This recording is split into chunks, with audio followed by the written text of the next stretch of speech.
All right, we're back. Sorry about that. We had a minor technical faux pas. Should be fixed now. Amy, let me hear you say Amy. Amy. There we go. Loud right. and clear. Okay. We love technology when it works with us. Hey, man. Hey, what can I say, man? It's gremlins inside.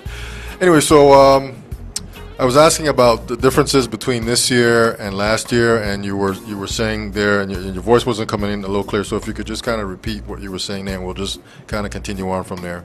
Sure. You're going to see some significant changes this year in the amount of information that your preparation person is going to be asking. There are some forms that need to be filled out that deal with the coverage that you've had. There's also quite a few questions that are going to be asked about any foreign bank accounts that you have. There are Virgin Islanders who are exempt from some of these issues, but depending upon whether you file and split the year stateside, or if you are watching this from the state side, you're probably going to see an increase in your tax preparation fees, and it may take just a little bit longer than it has in the past. Okay. And so you were saying that was not good, eh? I don't think it's good. Depending upon how complex your situation is, if you are stateside under the mandates, it could take an extra 2 hours to prepare your returns. That's significant. Okay. So, talk a little bit about, as you know, you have single people that get their W-2s and their 1099s. Any differences there with the simple basic filing there? No, there really shouldn't be, other than even if you think it's a simple filing, depending upon those questions that are going to be new on your filing and the additional forms, it may take you longer than when you've done them in the past. Okay. And 1099, any differences there as well? Nothing significant. I think the biggest thing people need to remember is that even though you believe your situation is simple, just the changes in the mandates can bring a new level of complexity, and also this is the first year those forms have been used, so that you're not going to be as familiar with them. Okay. Now these new forms have a lot to do with healthcare, the healthcare Obama? Yes, with the ACA mandates that go along that has been nicknamed Obamacare. You've heard it, they've been talking about it for months, that there are going to be some changes that are being done. It's a nice word for a tax. There's no other nice word for the word tax, but some of you are going to be paying extra if you don't have the approved type of coverages, or because you're underinsured. It is a difficult endeavor. That's why you'll probably be spending more time with your tax person than you have in the past. Okay, so that only applies to stateside, because we don't partake in the Obamacare here in the Virgin Islands. That is correct, but there are still parts of that are important when you're dealing with health insurance. I'm going to deviate a little bit and go to some of your self-employed individuals. We have a lot of those in the territory and across the country. You may not be subject to some of the mandates here in the VI, but don't forget to include any premiums that you're paying, because as a self-employed person, you're able to deduct those 100%. So whether the mandate applies or not, you still have some areas there you should be taking advantage of. Okay. And when you talk about the premiums, this is just health premiums. Any other types of premiums? The health premiums are deductible on the front page of your tax return. If you are an individual who's paying for long-term care, the long-term care premiums, there is a certain percentage or a dollar amount cap that could be available for those also. Okay. What are any differences in what you can what's the term I'm looking for? You can claim on your tax returns? You mean as far as deductions? Deductions. I'm sorry. Deductions. Not necessarily, but one of the things that I find at times, especially with my small business individuals, is that your preparer may not know you well enough, or you're not offering enough information. For example, there's a lot of small business owners I have found that they may put some of their equipment or business on credit cards. They go ahead and they write off the cost of the equipment, but they're not giving the information on how much they were paying on the interest. Those missed deductions mean that you pay more income taxes. Okay. And here, one of the other things that always comes up too is, can residents of the Virgin Islands, or should they file here, or should they file in the States, or can they? Any thoughts on that? Yes, if you live in the Virgin Islands, you need to file in the Virgin Islands. If you think you're going to get by with something by filing with the IRS, it is the same as if you didn't file and you're going to have to file here. You could be setting yourself up for additional penalties and interest that's unnecessary. If one of your concerns is that, well, I'm owed a refund and I'm never going to see it because of budget issues, so I'll file stateside, that isn't going to work. The other thing that will happen is you do have refunds. There are some strategies that you can use to go ahead and take those refunds, apply them to your next year's taxes, change your withholding allowances, and you can recoup those without waiting a significant amount of time to have them. Okay. So you need to file here. Okay. Okay. Because there's penalties and that kind of stuff that potentially could be applied to you. Yeah, why do you want to file them twice and go through all of the hassles? It's not worth it. Just file it here the first time. Okay, okay. Now, April 15th is the day that you have to file by, but you can apply for an extension. And do they accept extensions here in the Virgin Islands? You can apply for an extension to give you another month, a couple of months. Yes, as a matter of fact, it's very easy to file for an extension. It's basically a piece of paper. You turn it in. With that, you have up until October 15th. So it really is a quite generous 6 months. I encourage individuals, if you do file an extension, don't put it off indefinitely. Get it done before the October date. You don't know what's happening down the road. Get it off your plate. Okay. Okay. So, have you prepared any taxes yet? So far this tax season? No, because most of the time you're waiting until individuals mail out the 1099s, W-2s. Many cases they don't mail them out until they have to the 31st. So we're just in the first couple days of February. That's right, yeah. Where clients are gathering up information. I've already been sending out some of my master check sheets with new information on it about some of the extra questions we need to ask. Okay. But it should be happening, I would say, in the next couple of days. And of course, some of our individuals wait until the last minute to start gathering up those records. It's just not something anybody looks forward to for some reason. Yeah, it's like the dreaded word, tax time. Yes. Also, I want to ask you too about as families, husband, wife, and a couple of kids. Talk a little bit about that. Are they any special deductions? They own a home, or they have like land, property, anything along those lines that they may need to be aware of? Yes, depending upon what your income is, you may be able to be eligible for the child tax credit, which is up to $1,000 per child under the age of 17. Of course, they need to be living with you. Then in addition to that, you can have some daycare tax credits. So if you're paying for child care, that may be an option for you. Okay. If you're going on to a Schedule A, which is separate than the 1040, you might have home interest deductions if you're paying property taxes, what you're giving to charity. So there's several other things that can fall in line, and many of those things would apply whether you're a single parent family or if you're a two-parent family. Okay. Okay.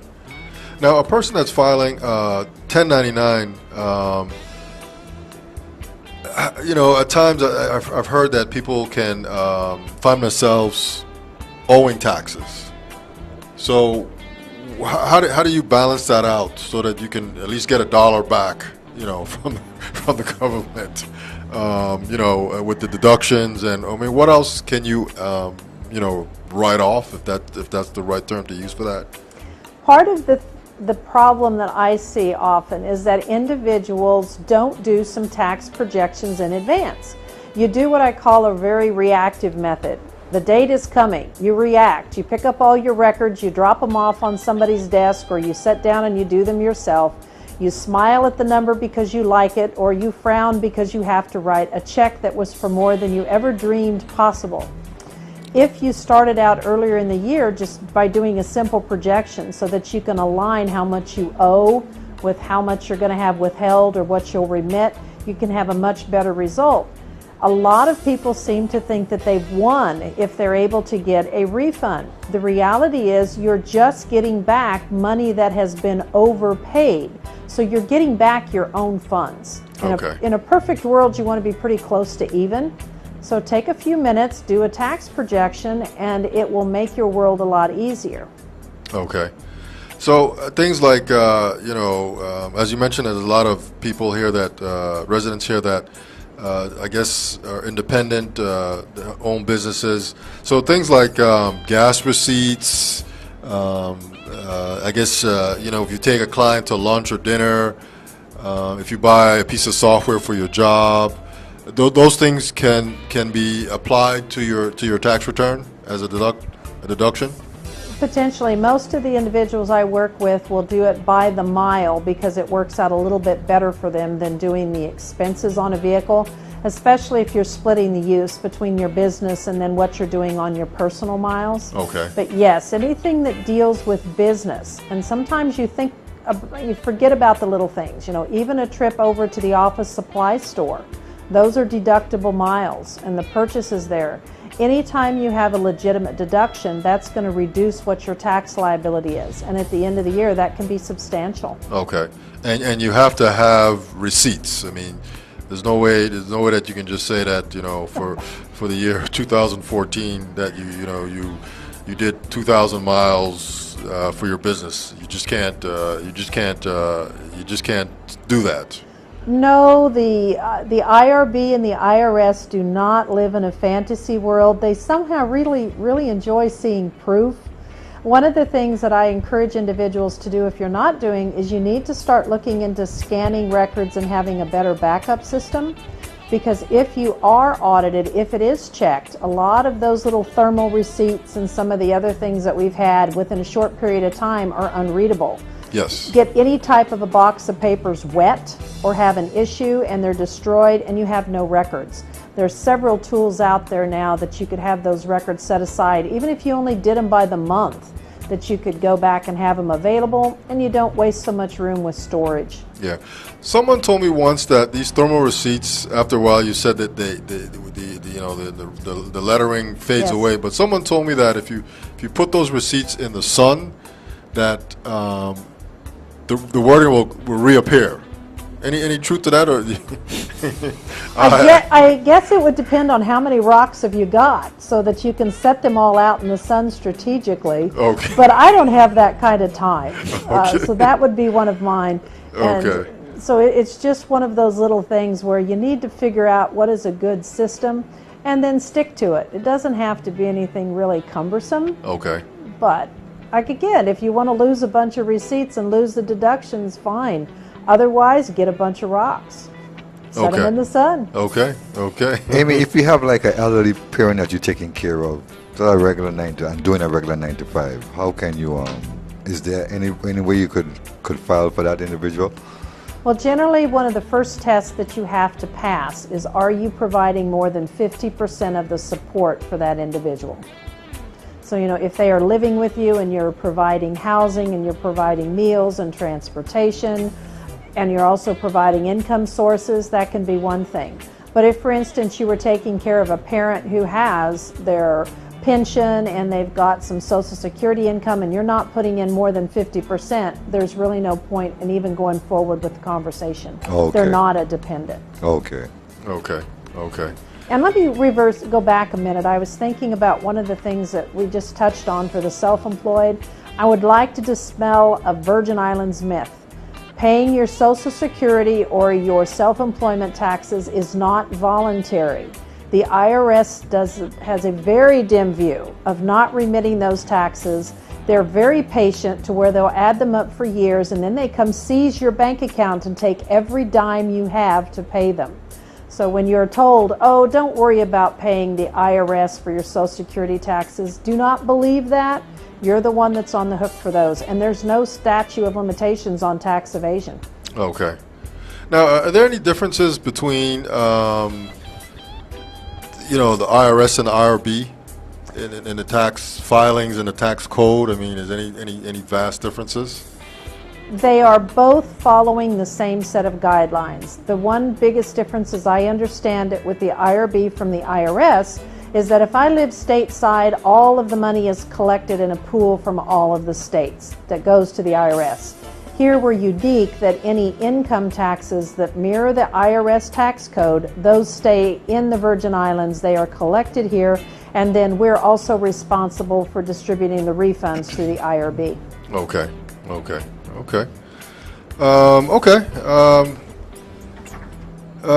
What other questions? I mean, it seems like there's. I'm kind of speechless, but this is like a big. This is a big time here for tax returns. Anything else you want to add to that our viewers need to be aware of now that it's tax time? Absolutely. There's a couple of things that I see often that people miss. When you have Roth IRA contributions, there's a lot of individuals that would be eligible for savers tax credits. Depending upon what your income is, you could get a tax credit of between 10 and 50 cents on every dollar that you put into a 401k, an IRA, a simple IRA, a Roth IRA, up to $2,000 contribution. So depending upon your situation, if you put $2,000 into one of those accounts and you met the income guidelines, the IRB would give you $1,000 towards your tax bill, or the IRS. That is missed money on the table that people are not claiming because they're either not telling their tax person or they don't realize the benefits of putting a few dollars in those type of accounts. Okay. And those 401ks, you said IRAs? Simple IRAs that are gone through small employers, Roth IRAs, a 403B, if it is specifically a retirement type account, you're potentially leaving money on the table. And if there have been past years where you have made contributions but you didn't bring it to your tax preparer's attention, you need to now, because you can go back and file amended returns up to 3 years for any of those missed refunds that you may be entitled to. Okay, that's good to know. Now, you mentioned 401ks and Roth IRAs. As we kind of switch gears here a little bit, so those are retirement. What's the word I'm looking for here? Retirement mechanisms, I guess. And they obviously can be reported on your taxes. So, of those, what is the best one? 401ks. I know most employers do 401k. There's Roth IRAs. There's probably some others, but what's the best one? As you start preparing for retirement? It really depends upon what your age is and what your tax bracket is. I hate to walk away from free money. So for example, if I have an employer that's doing a 401k that they will match my contributions, generally I will recommend that a client take that and use that first to get that free money. Because if you don't put the money into the 401k, the employer is not going to give you that match otherwise. So that's one place that you can go. The other thing people need to understand is what's the difference between a pre-tax retirement account and an after-tax. Whenever you're doing a payroll deduct plan, such as a simple IRA, a 403B, a 401k, 457, they seem to like numbers with those.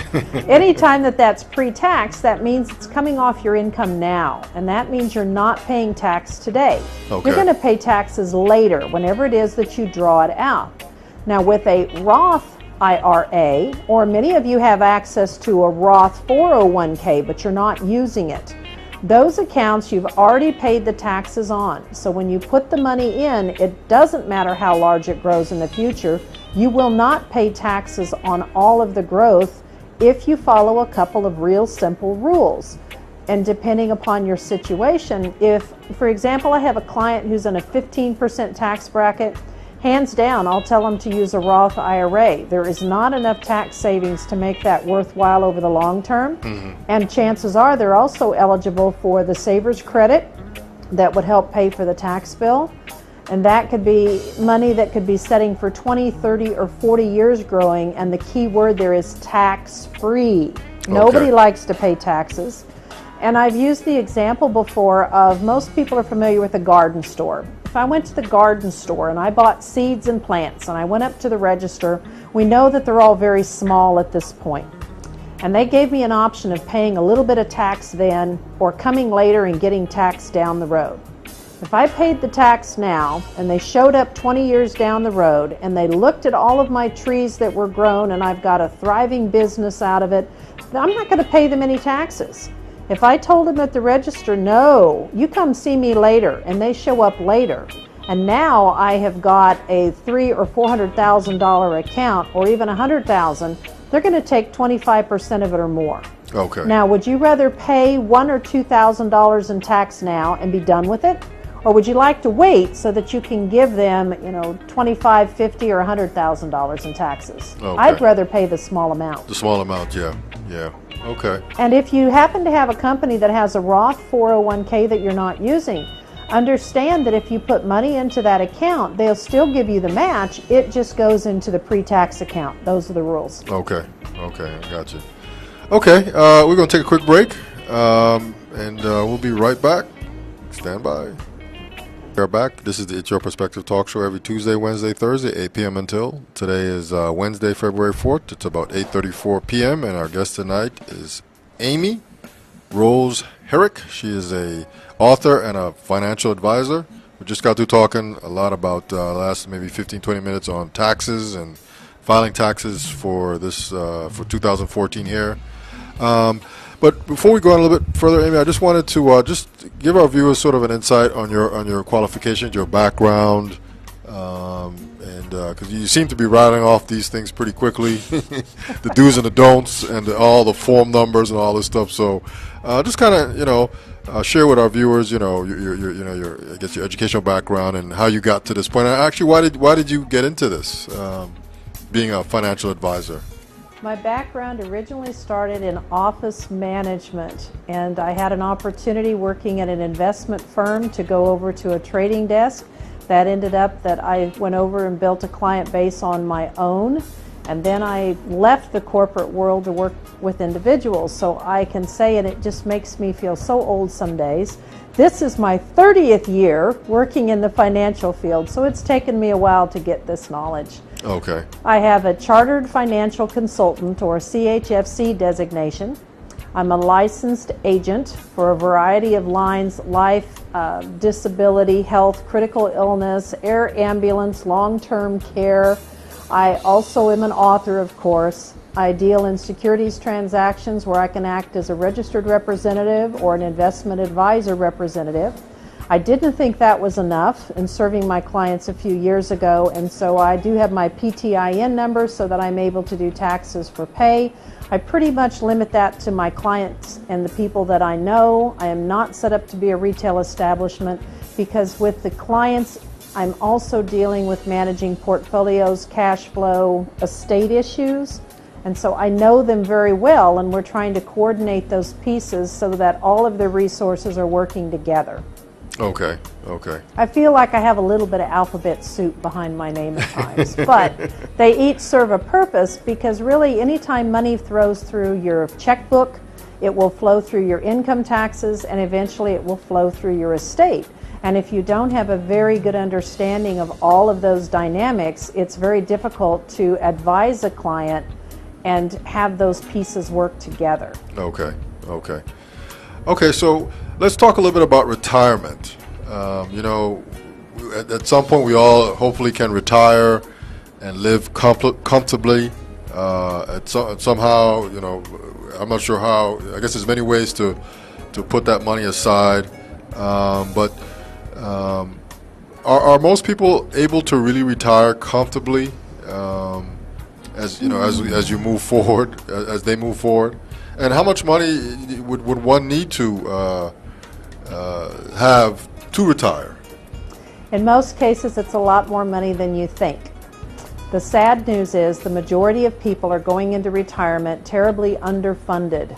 The statistics are dismal at best. When you're looking at individuals who are nearing retirement that are close to 60, I think the last number I read was the average retiree going into retirement has perhaps $25,000 to $40,000 in savings. It's simply not enough.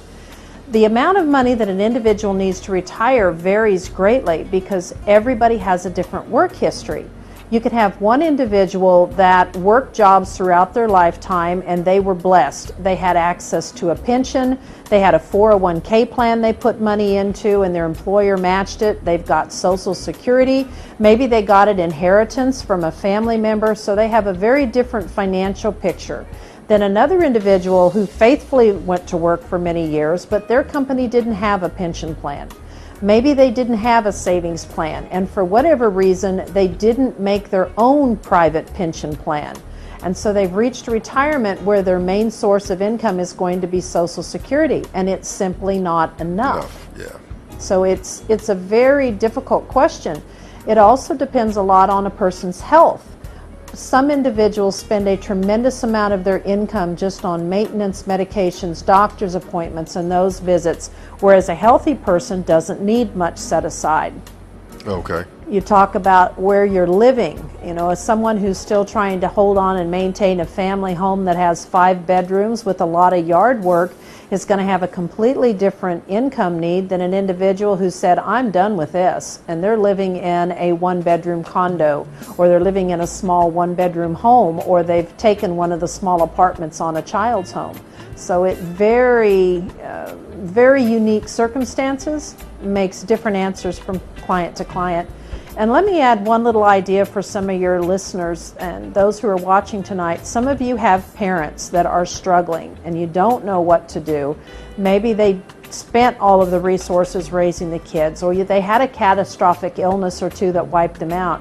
One of the greatest gifts the adult children can do at times is to put their resources together.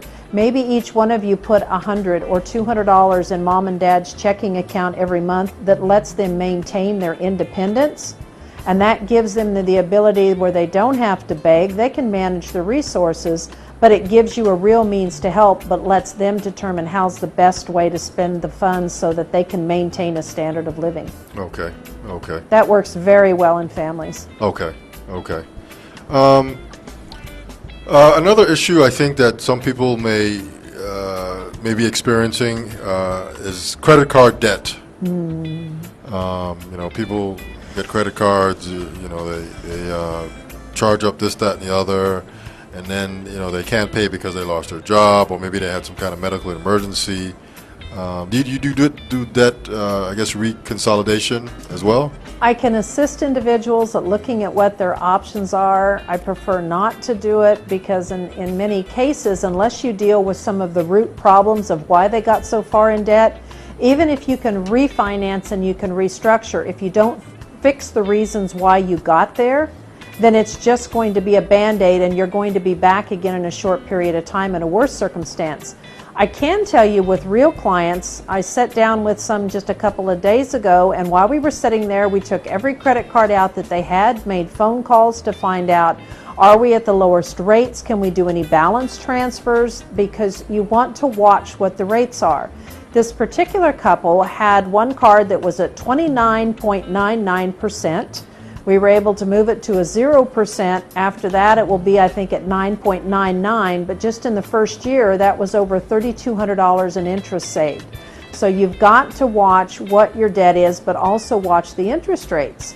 There are times when it makes more sense to have us refinance a car that's been paid off because we can get a single-digit rate, get rid of the debt within 3 years, and to not try to restructure it on a credit card. So again, it can be very unique. It depends upon what resources an individual has to work with. Okay. Okay. But do not take money out of your 401k when you've left the job saying, well, I'll pay the debts off and this will make me better off. I've tried to explain to individuals before, especially if you're under 59 and a half, you have to include that money in your tax return. Let's say that you're in a 25% bracket. You're going to pay another 10% because you're under 59 and a half. So now you're giving away 35 cents on the dollar. If you're stateside and you have income taxes on your state, maybe they want another 5 to 8%. So now you're up over 40 cents of every dollar that you're giving away to taxes in order to pay off a credit card bill. I haven't found a credit card yet that is at 35 and 40%. And in addition to that, in a lot of cases, you've got to take $1.50 out in order to net $1. Why would you want to give away $15,000 in order to pay off a $10,000 bill? It simply doesn't make any economic sense. Yes. And you haven't really dealt with the original problem of how did you get in the debt the first place? Isn't there a cheaper way for us to do this? So that's one aspect. And I know this is a little long, but let me take it one more step. When you take that money out of your retirement account, let's pretend it's $10,000 because it's an easy round number. Let's pretend you were averaging 7%. Well, you've already given up $15,000 so that you can pay off $10,000 of debt, which was not a bargain. But on that $10,000 or $15,000, you know you lost $700 worth of earnings, and you lost it for every year for the rest of your life, because once you take it out of the account, it simply can't earn earnings ever again, and it can't compound. Now, is it looking like a great idea to pay off the credit cards if to pay off $10,000 it costs me $15,000 and $700 a year for the rest of my life? Nope. You're not going to do it. But most people don't have the opportunity to talk to somebody to walk them through some of these transactions to really understand how devastating it is. It's really not helping you. It's costing you a tremendous amount of your future. Okay, good. We're going to jump on here. I guess there's something else. Another thing that a lot of people here have are mortgages and mortgage financing. And I know there was a big crisis a few years back with the whole mortgage industry. Is that been fixed? I wouldn't say fixed is the right word. Okay. One of the difficulties a lot of individuals have with getting a mortgage has to do with, first, you need to have steady employment, and there have been some real challenges in that area.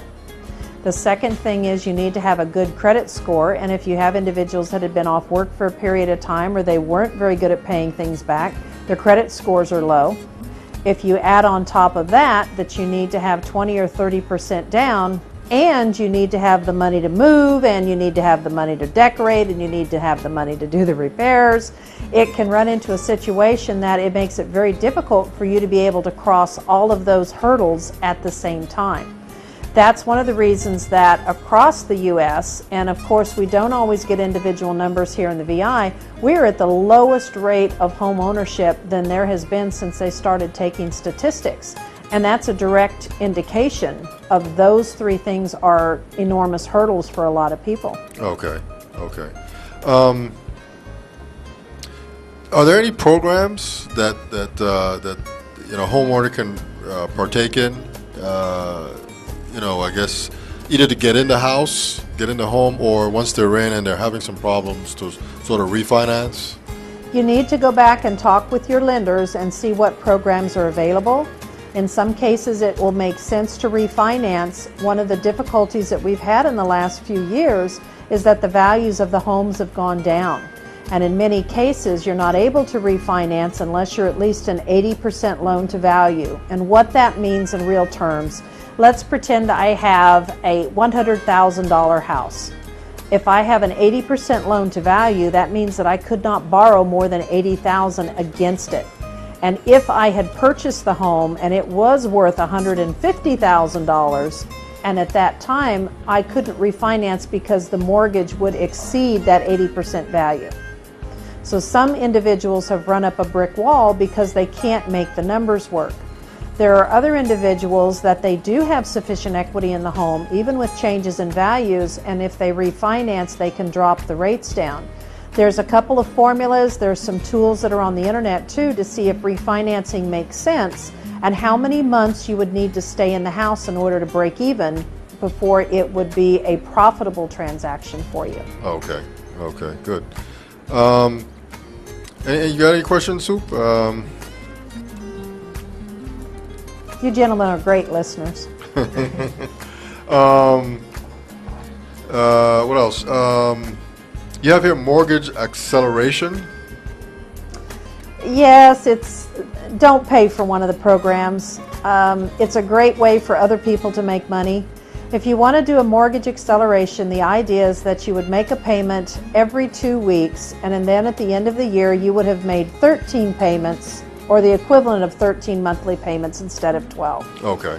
You don't have to pay somebody to do that. If you have a checkbook, or if you want to stop by and send them an extra payment sometime during the year, you can accomplish the exact same thing. Okay, I got you. So that's one. And can we take a minute and touch a little bit on a reverse mortgage? Yes. Because that comes up. Okay. A reverse mortgage is something that you see retirees using often because they have got one of their largest assets happens to be their home. Perhaps it's paid off, maybe they have a very small loan on it, but a cash flow is an issue. You will have those individuals that will at times look at a reverse mortgage. In essence, what is happening is the bank is advancing you the equity in your home so that you can use it for whatever you see fit. Interest accrues on that loan, and at your death or when you leave the property for some reason, then that property is anticipated to be sold. The loan would be paid off. If there was any proceeds that was over and above the loan, then that would go to the homeowner first. If they had passed away, it would go to their heirs. But if we couldn't sell the house for as much as the loan, then nobody owes. When we look at some of those for families, I really try to have conversations about these can be expensive. You need to know exactly what this is costing you in fees and interest. And if the intent originally was for the home to stay in the family, this may or may not be a good idea. What we have done in the past is if it made the most sense, then we take a little bit of the proceeds and we buy life insurance, and we have the children own it so that at the passing of the parent's death, they can buy that home back with the insurance proceeds if they choose to, pay off the loan, and then the home stays in the family. So Okay. There's different considerations there, but it is a topic that is coming to light because we have so many boomers that are turning 62 and 65 every day. So is that a good thing to do? If you can get a reverse mortgage, is that a good thing to do? Because I know a lot of times you see a lot of commercials on TV about having the ability to do that if you could. Again, every situation is unique. We mentioned a little while ago about the differences of the resources that an individual has going into retirement. It depends upon what your goals are. Sometimes the correct goal is to stay in the house, and that's what a person wants to do. Sometimes it's absolutely going to be a cash drain and it doesn't make sense to do so. You really have to sit down with an advisor and determine what are you trying to do, what do you want to have happen over the short term and the long term, and then design the best plan for you, whether that includes a reverse mortgage or not. Okay, I got you. Okay, what else we have here? One of the other things too that I think people may struggle with at times is just the plain old simple saving money. You know, we get paid every week, every 2 weeks, and you got to pay your rent. Maybe you have a car note, and you got to pay your WAPA bill, and maybe you got to buy groceries. But give us some insight on just how to save, just save a few dollars. My mother's always put $5 away. But are there any basic guidelines on just being able to just save a few pennies? You can do that in a variety of ways. Some individuals will make it a game, but I'll go backwards. Do you know why the IRS and the IRB withhold money from your check as a W-2 person before you ever get it? Because if they don't take it out in the beginning, there probably won't be any left. So one of the things that's tried and true is you need to take it out first.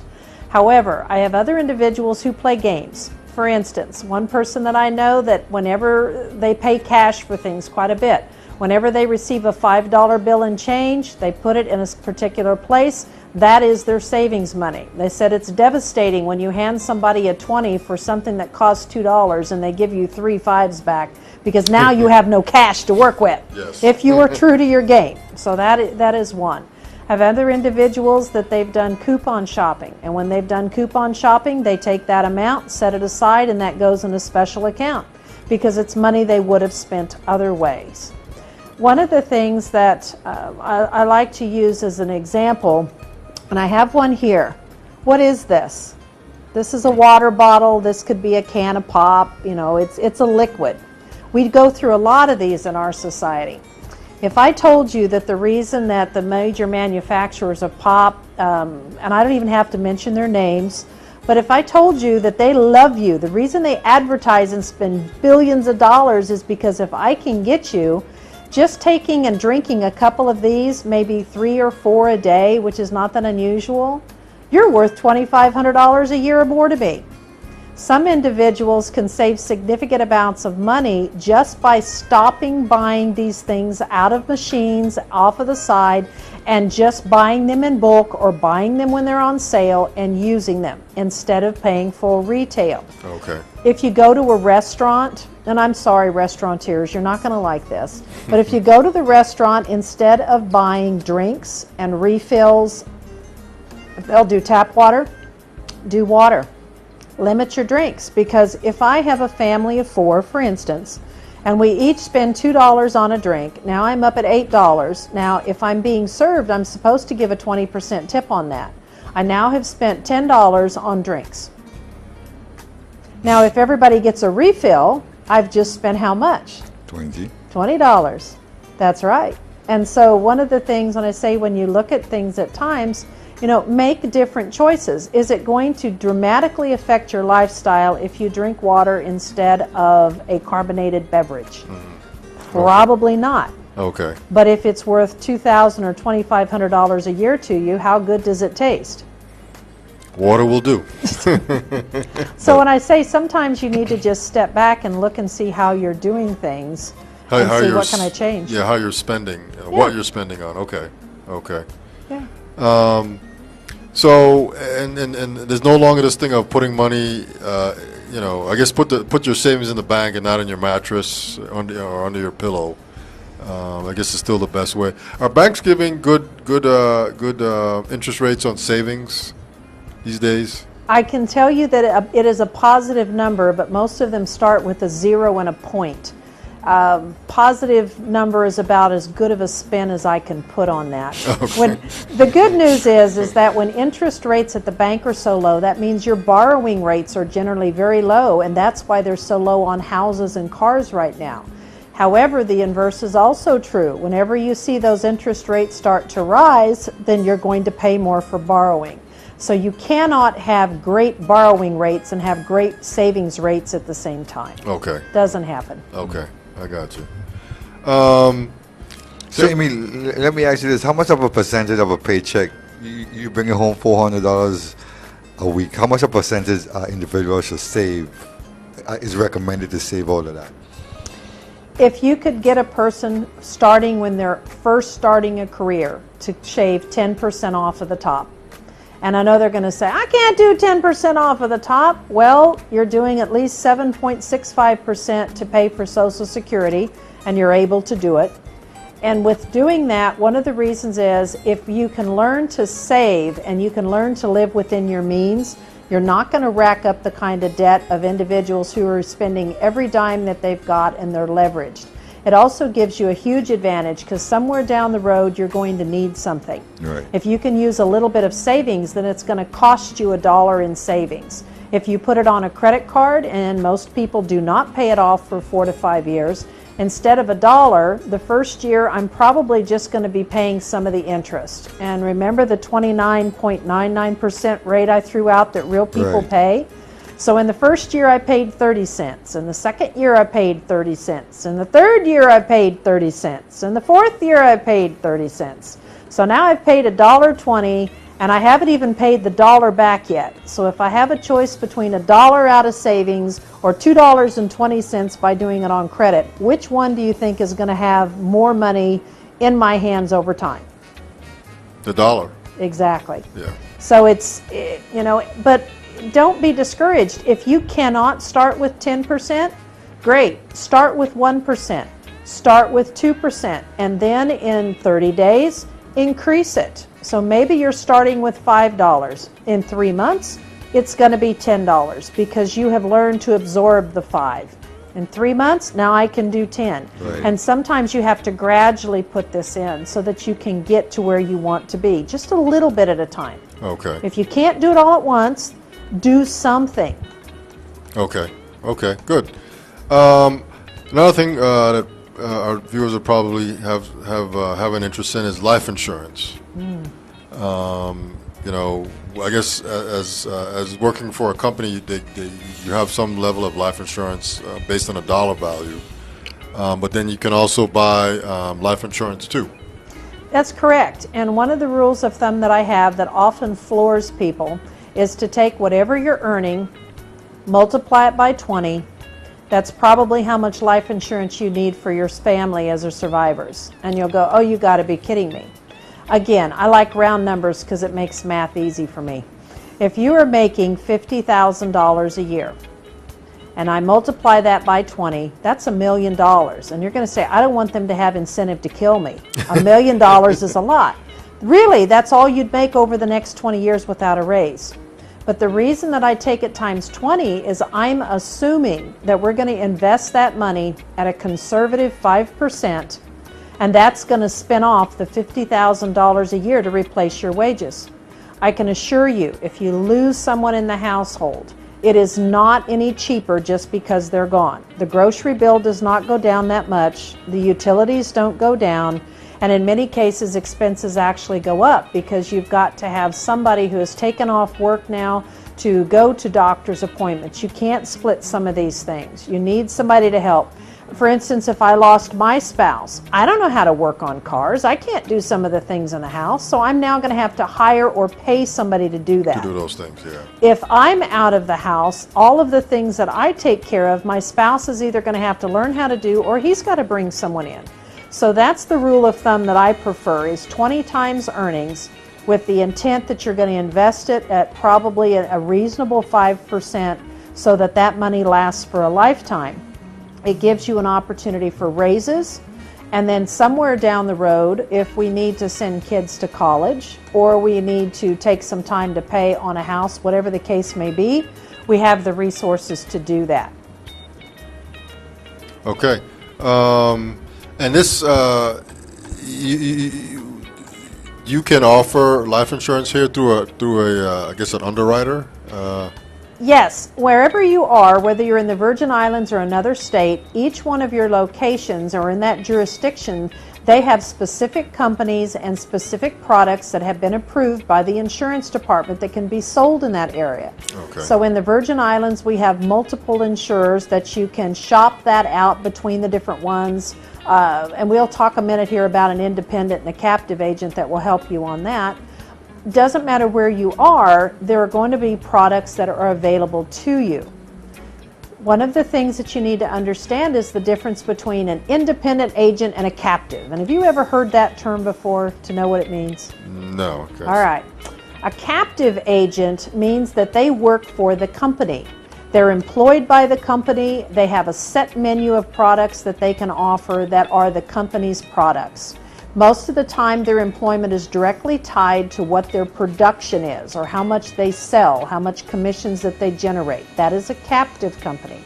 An independent agent is an individual that can shop the market. He works for the client.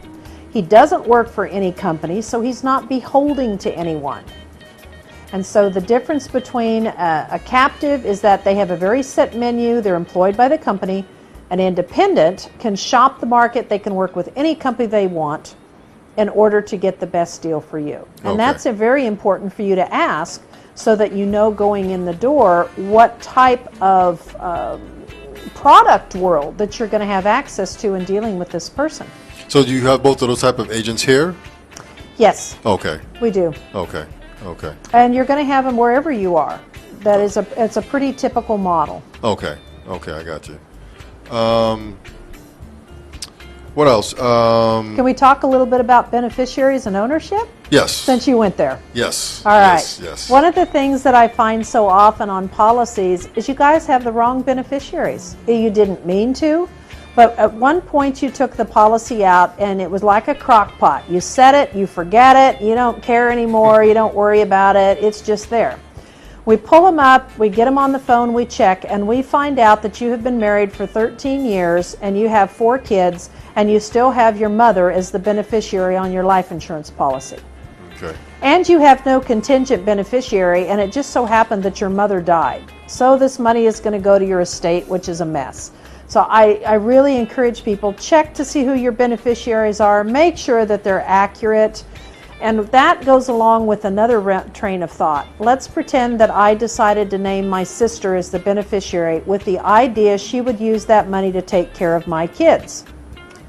That money is hers. She may do it out of the goodness of her heart, but whoever you name as the beneficiary owns that money. And if they don't manage it wisely, or if they don't choose to spend it as intended, that's their right, because that was money that was given to them. So does that help you see a little bit on beneficiaries, why this is important? Yes, definitely. Yes. So let's talk a little bit about ownership. Most people, without thinking about it when they're filling out the application or with the agent, will just put themselves as an owner. We've just come out of a period where it's not as much of an issue now, because you could have a $5 million estate and pay no estate taxes. Now that is completely different from income taxes when you talk about estate taxes. But let's say that you are a business owner, and as part of your business ownership, you have got a nice home, you have got some savings in the bank, and then you've got this business that you own, and to provide for your family, you have a $3 million life insurance policy. You own it. You thought it was a great idea. You made your wife the beneficiary, and you thought you had everything taken care of. When you added up all your assets, you now have $6 million in assets. Well, that's $1 million over the threshold. That was because you had the ownership of the life insurance that helped bump it over, because remember, that's a couple of million right there. That $1 million is going to incur a $550,000 tax. So in a lot of cases, we have to be very conscious of who is the owner of the policy in addition to who is the beneficiary. So does that make sense to you, gentlemen? Definitely. Yes. I'm going to give you an advanced lesson. It's called the unholy trinity. Let's pretend that I own a life insurance policy on my husband. And for whatever reason, I don't think I need the money, so I'm going to make my children the beneficiaries of this policy. Well, that sounds like a really good idea. It's not. An unholy trinity means that you have three parts to a contract: the owner, the insured, and then also who the beneficiaries are. If you have more than two people named on any points of those triangles, you have created a situation of a gift. So in essence, I am giving my children the gift of those life insurance proceeds. Depending upon the jurisdiction that you live in, there are generally gift taxes that would be incurred. So you can take what were tax-free proceeds and you can create enormous tax bills needlessly because you didn't know what you were doing. Right, okay. And you thought it was a good thing, but it really wasn't. So basically what you're saying, Amy, is preferable to have just two people on your policy. Yes. Two individual names. Yes. The owner and whoever you're going to give the beneficiary to. Correct. Okay. Okay, good. We're back. Our guest tonight is Amy Rose Herrick. She is talking about many things financially related, retirement and taxes and this, that, and the other. One of the other things that I guess I wanted to touch on too is that you're an author. Yes. And you've written, I guess, a couple books, and you got some other books, I guess, that are coming out. You want to talk a little bit about your books and that kind of stuff? Yeah, a few years ago, I had an opportunity to work with some other financial professionals across the country. We did two books. One of them is called Stop and Think, and the other book was called The Boomer's Guide to Multi-Generational Planning. And this was a lot of fun. And at the same time, it gave me an opportunity to expand a little bit. I've done a lot of articles. I've done some short series that were in newspaper columns when I was stateside. And that has been something that's been very enjoyable. But at the same time, it can be very limiting when you have to cover a topic in theory thoroughly in 600 or 800 words. Sometimes that's very difficult to do. So starting this month, I have some things that I have been working on for a little bit, and I decided to do it as one concentrated effort. By the end of February, I should have 5 books that will be up on ebooks to be written. I have one of the titles that will be for business owners. It's, what you don't know will destroy your business. This is very important, and so there are many topics that aren't necessarily talked about, and I'm trying to give you some solutions to avoid losing a business that you've worked so hard for. I also have written a title that deals with family medical planning. It really is like having me in your back pocket. It talks about some of the different ways that you can put things in place so a catastrophic medical event is not going to be devastating to you, regardless to what generation you are. And I've put resources in it for everything from prescription drug medications to the different types of insurances and programs that are available. And so I think that one will be a lot of help. Then we need to talk a little bit about relationships. Of course, I deal with finances. I'm not a psychologist, but I feel like a marriage counselor some days based on the couples in front of me. So I've put together 3 different books. One of them is 25 questions to ask so you'll know your partner. And this is really designed for like your first type of relationships before you make a commitment. Right. I did a second one with 25 questions that is specifically geared towards individuals who are remarrying, right. because you're in a different stage. And then I did a third one that deals with retirees that are marrying, because again, you have very different life situations. So going forward, I plan to be putting pen to paper so that I can reach a lot more individuals than I can one-on-one and share some of the wealth of knowledge that I have. And so that's rather exciting. Okay. These books are online right now. Amy, any one of them I could get online right now? I have one that is online right now that was a lot of fun. As a matter of fact, it just went live today. It was actually from a sailing trip that I had done, and I had done some haiku. That is a mock-up of the cover. Okay. And this particular one is British Virgin Islands short sailing trip, and I wrote some haiku poetry that went along with some of the pictures. And that was a break from doing all of the heavy writing that I had been doing. But those other titles will be up before the end of the month. I'm doing a couple of final edits, and I've already selected my covers. Oh. So that will be coming very shortly, and I'll certainly put that in touch so that you've got some links to it. Okay. Okay. I should add, they'll be very affordable because they are ebook formats. I will also have it set up so that you can go in and do some of the print on demand if you prefer to have the print versions. Right. So you'll be able to access the information very quickly, very low cost. Okay. So let me ask you. I mean, what is the biggest misconception about money that we deal with on a day-to-day basis? I think the biggest misconception about money is that it's going to make you happy. All it can do is buy you more expensive misery. I think the other thing about money is that it's really just a tool. And it doesn't matter whether you have a lot of it or a little. It's not necessarily going to determine whether you're going to be happy. It's not going to determine whether you're going to be a generous person. And it's not going to matter. It's not going to dictate whether you have morals or whether you have standards. It's just merely a tool. And it happens to be the tool that we use in our society. Other societies use barter. They use trade. They trade goods, they trade food. Food, right. Yeah, and so it's a tool. It's an important tool when you have to pay for things. Right. But it's really just a tool to help you do whatever it is you want to do. Okay. Amy, so how would someone get a hold of you if they wanted to use your services moving forward here? They could either contact me through email, they can go through the website, or they can call me. If you want to go to one of my websites, would be for the financial planning services. It's very easy. If you're looking at my name on the screen, it is amyroseherrick.com. I wouldn't say that's very creative, but you can Google and find me very easily. Okay. There's a link there that you can send an email. The email is simple, amy@amyroseherrick.com.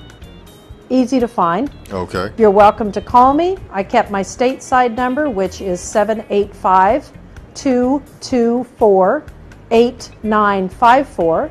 I have an assistant who is stateside. Her name is Deanne. Her number is 785-379-0586, and she'd be happy to assist you too. So again, easy to get in touch with. Okay. So you deal with local residents here and that as well? Yes, I'm very blessed. Because my practice is rather unique, I do a lot through the internet on doing the screen share type meetings and phone calls. I deal with clients in the Virgin Islands, and then I have clients, I believe, in 18 states at present, but it's a fluctuating number as clients move around and as I also gain new clients. So geographic location really is not a limiting factor to me. The only thing that is limiting is because of some of my licensing, I am required to work with only U.S. citizens, so I'm not going to be of service to some of your individuals and viewers that live abroad. Okay. Okay. I need to have that U.S. citizenship. I can help them with some issues here, but not necessarily on things that are outside of the U.S. Okay. No advice, nothing like that? I can usually talk through them on some things, but it isn't anything that I can do on an extensive basis because it would violate some of my licensing. Okay. But let me give you a good example. Let's pretend that we have an individual who owns 3 properties. They have 5 children, and they think it's a brilliant idea to leave each one of the 5 children 1/5 of each of the 3 houses. And he's laughing already. Now, needless to say, all 5 children live in different places and different circumstances. And so on some of those, I may be working with some of the dynamics of maybe we need to leave one house to child A, another house to child B, 3. Now let's equalize the inheritance by because I see too many situations where people think they're doing the right thing. But I know of one piece of property that was originally a piece of farmland that Grandpa passed down to the kids, which passed to the grandkids, which when people die go to other shares. And the joke is a few of them own about 2 square foot, and there are now approximately 134 owners. And it is so bad that even when it's farmed, they choose not to pass money out at least every 2 years because it costs more to do the accounting and everything to pass the money out. Now, the intent was great. It just didn't work. So on some of those, if you've got those situations, I can help work you through them and say, here are some ideas you might want to consider.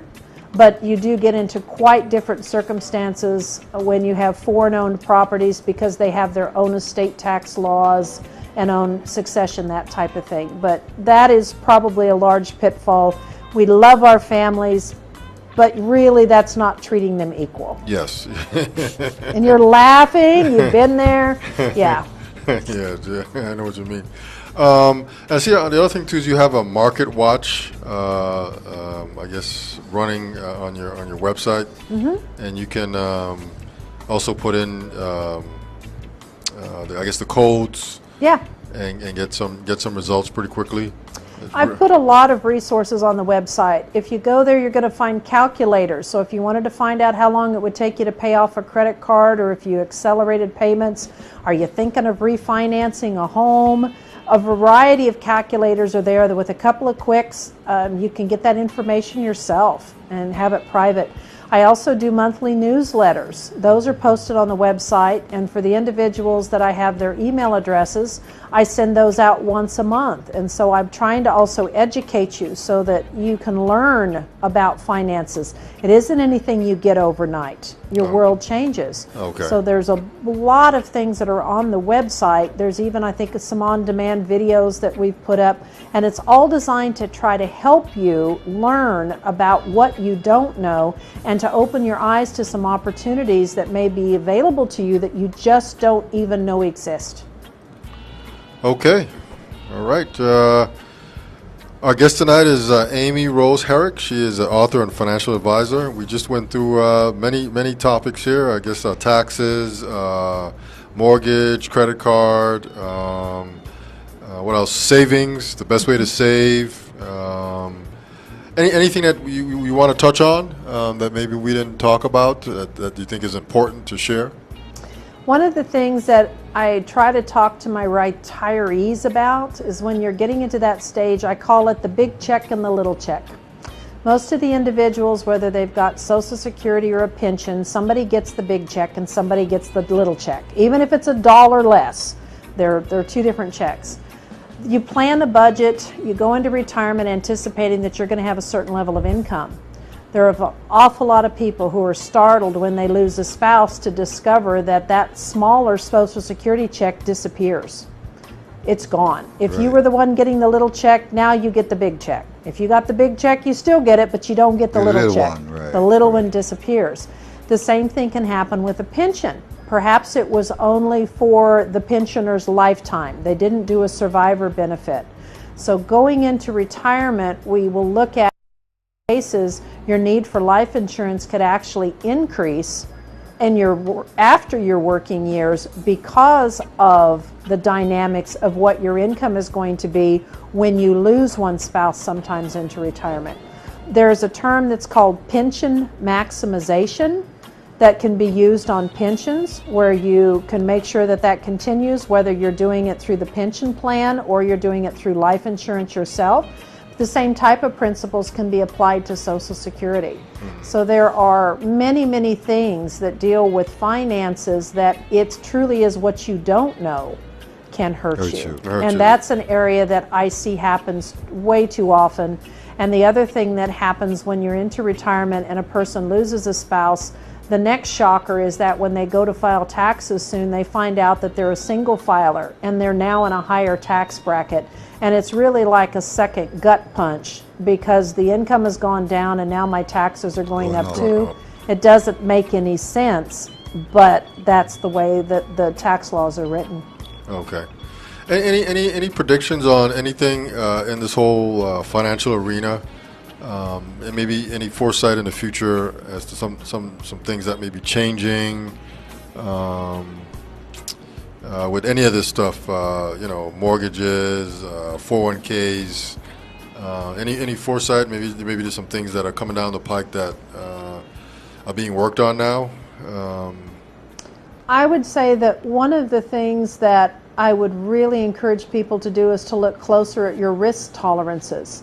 There are a lot of talking heads that you are going to see that do not have licensing, they don't have restrictions, so they pretty much can say whatever they want without being held accountable. On the one hand, you're going to be told, well, you want to buy low and you want to sell Hi. Really, you've heard this before. Yep. Are these the same people that tell you that when the market is falling, you need to hold on to it no matter how low it goes because it will what? It will eventually go back up. Exactly. Now, is it possible to buy low and sell high and hold it forever and never sell it? No. To me, these are conflicting. Right. One of the things that I work with clients on, and I encourage you to do, is to step back and look at your risk tolerances, because I have news for you. The market is going to go up and the market is going to go down.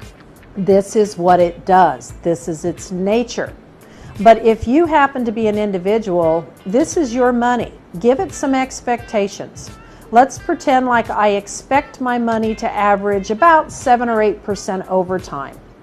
Let's pretend that I have decided that my risk tolerance is such that I have $100,000. If I open up my statement and it says less than $90,000, I'm going to panic. I can't handle it, so I don't want to be in an investment that's going to fluctuate more than 10% because I'm not going to be able to sleep at night. Most people don't have the faintest clue what they own and how much it can swing until they open the statement and they see a number they can't live with. And so one of the things I encourage people to do is when you're looking at the market, whether it goes up, whether it goes down, is what do you expect your money to do? And then you want to structure your investments and you want to structure your choices, whether it's in a 401k, it's in an IRA, whether it's in a CD at the bank, wherever you have it, so that it meets your expectations, so you never open up a statement that has a number on it you can't live with. Okay. Because that's invariably the time that you need to take a large withdrawal for something that you didn't anticipate. And if you have to take that money out, it doesn't matter whether it recovers or not. You won't be there to see that happen. Okay. Wow. Okay. Okay, our guest tonight is Amy Rose Herrick. She is the author and a financial advisor. Like I said, we were just going over tax stuff, mortgage stuff, credit card stuff, many things, all financially related. Want to thank you for coming out tonight and spending some time with us and sharing your knowledge on many areas here, all money related. Hopefully you can come back again soon and continue on and sharing some stuff with us. Soup, you have any final questions? No, Amy, again, thank you very much for taking your busy time to come out and visit us and talk with us, and continue to do what you're doing. Again, I would like to talk to you off the line to see if we could work something out, but,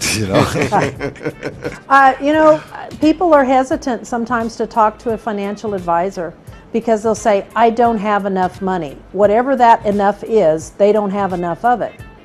And so what happens is that you postpone doing it and you never get there, and you miss all of those opportunities. And then afterwards you say things like, I should have seen you 5 or 10 years ago. Mm-hmm. So I would encourage you to go, even if you think you don't have enough, find out what you don't know so that you can work with what you have. And then you're going to be able to grow your knowledge base from there. Right. Okay. Amy, thank you. I just need to say here real quick that this is the It's Your Perspective talk show every Tuesday, Wednesday, Thursday, 8 p.m. until. We do have a phone number, 340-201-9005. We do have a website, streaming live from the vi.com. That's how you see the show. We also have email, streaming live from the vi@yahoo.com. Our website, the structure of our website and the email is kind of very similar to your website and your email address. I don't know if you caught that, Amy. I did. You did? Okay. It makes it easy to find you. Yeah, exactly. Exactly. And email us too. We are in the high-tech, low-tech studio, coming to you from an undisclosed location in the beautiful island of St. Croix, Virgin Islands. No radio, no TV. We're on Twitter. Hit us up at VI Perspective. And I guess that's it. I just want to say thank you once again to Amy for coming out. And much success. And hopefully you'll be back soon to share some other interesting stuff, or maybe some updates on what we talked about tonight. But I'd just like to say, Soup, any final words? Thank you, Amy. Rastafari lives. One perfect love. Yeah, I'd like to say one perfect love is our prayers and his blessings. When you put it all together, you get one perfect love.